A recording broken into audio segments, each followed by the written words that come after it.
Good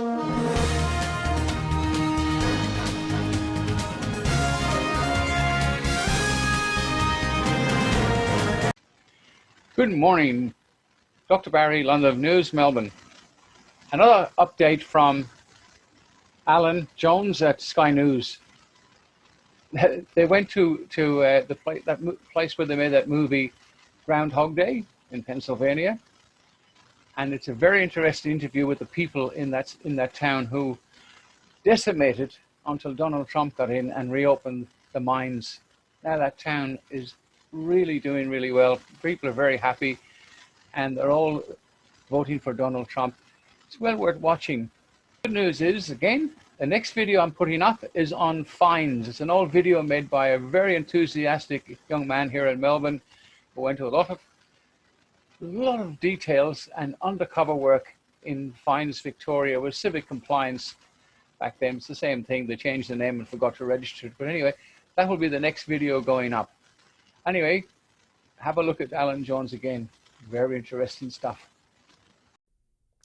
Well, it's Groundhog Day for you too. Where do you head off to next? I love this place. Well, yeah, we're headed off to one of the most conservative corners of Pennsylvania, Punxsutawney. And you're right, most people would know it from the movie Groundhog Day. But we spoke to the locals. It's a charming little place. Let's have a look. Well, Rita and I have come out here to Punxsutawney, Pennsylvania, one of the most conservative towns in the entire state. In 2016, 4 out of 5 voters here voted for Trump. And looking at all the Trump-Pence signs, I think they may just repeat that in 2020. Well, Rita, why don't we go talk to some locals, see what they have to say, and if they're going to go for Trump again.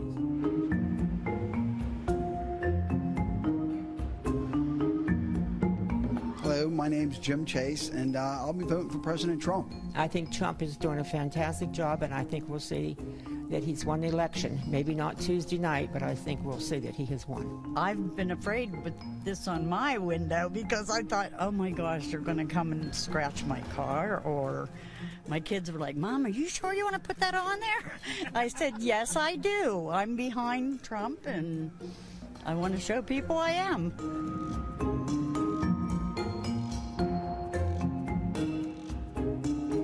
Are you worried by Democrat pushes to defund the police or weaken the police? Yeah. I don't understand where that's going. I can't figure that out. Who's going to run the city? The protesters? Anybody who doesn't understand that, I think, is just crazy. Oh, in Punxsutawney, we've given out so much signs. We probably gave out 2,000 signs. Are they particularly concerned about energy policy and what Joe Biden would do with a Green New Deal shutting down energy? They don't like that, no, because this is coal and miners. This area is really big into that, so no, they don't like any. They want nothing to do with the Green New Deal. We have fracking here. We have coal. We have coal miners. We have gas. Now, Punxsutawney is most famous for their Groundhog Phil. Groundhog Day is where he predicts whether we're going to have 6 more weeks of winter. That's right. Now, Phil back here is said to be over 100 years old. Unlike a certain groundhog in New York City who was callously dropped by Mayor Bill de Blasio in front of horrified school children at a Groundhog Day event back in 2014. Outrageous. Unbelievable.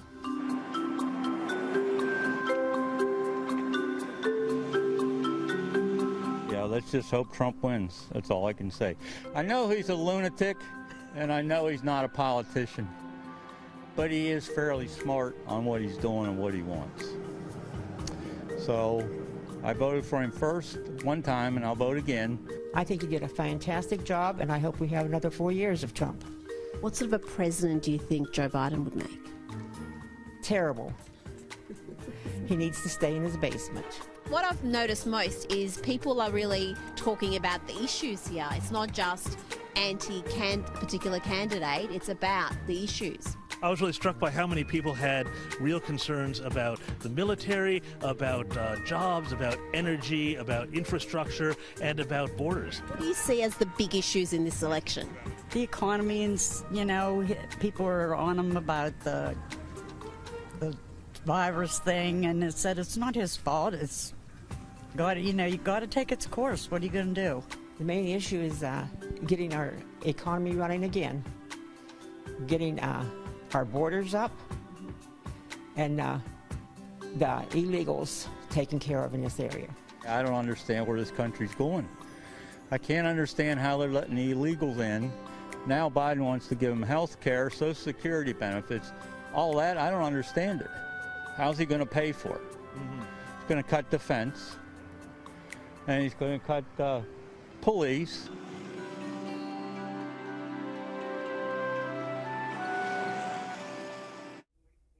Fantastic stuff. Looks like lots of fun there.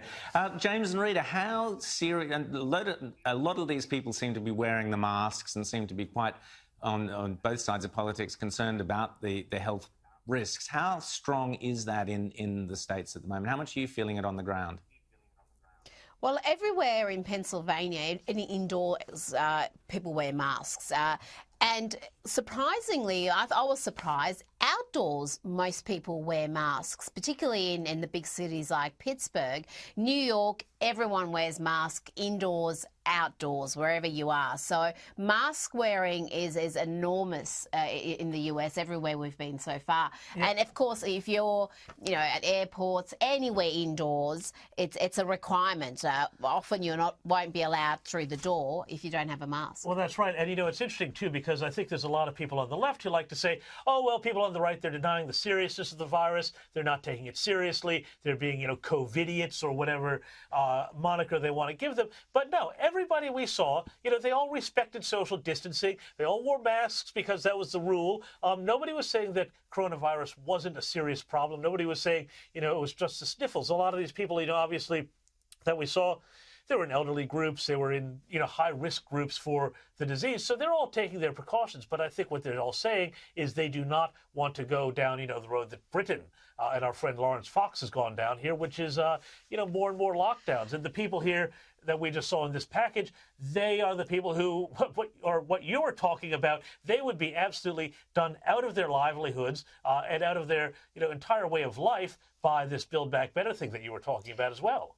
And I'll tell you, Joe Biden is trying to have a bet each way. He's turned into each way elbow because he's now saying, no, I don't want to lock down society. I don't want to lock down the economy. I'm just going to lock down the virus. Really? Nice. Joe, how's that going to work? I mean, if you know how that's going to work, why don't you go call Boris Johnson and Emmanuel Macron and tell the rest of them? So that I think he knows that the lockdown mentality, and for a long time he said he was going to support lockdowns and really shut everything down. Again. I think he knows that's not going to win over the majority, so he's backing away from that. But everything that the Democrats seem to say, other than hating Trump, is centred around coronavirus. There's very little policy detail in other areas. It's all about Trump has killed 220,000 people. It's essentially laying every death at his feet. Yeah, they lay every death at his foot. They ignore the international context, how the United States is doing compared to other nations. Yeah. And they don't actually have anything in their, playbook that's not what they're already doing already. Yeah. That's the most remarkable thing. His plan, Rowan, is very similar to what's already being implemented. The biggest fault they can find with Donald Trump's response is the tweets and the bravado and, the way he was saying, oh, we'll get through this, we're around the corner. But if you actually look at the substance, what he actually did and the advice he followed from his expert medical panel, it's essentially what Joe Biden's been talking about. Yeah, and same with Australia, it's the state governors who really determine the response in each state. So you can't blame Donald Trump for Cuomo's shenanigans in New York, and you can't give him credit for states that have done very well by international standards. So in the US, it really is a state-by-state proposition on how they've handled this. Thanks for watching, Alan. Don't forget, the next video going up is on Fines Victoria, that corporation that they forgot to Serco, which owns it, forgot to register it, and a friend of mine's friend sort of thing, he registered it, so he actually owns that company now. I don't know whether he's not collecting any money, so it could be seen on reasonable grounds that you don't really have to pay the fines. After you watch this, you'll understand why. Bye for now.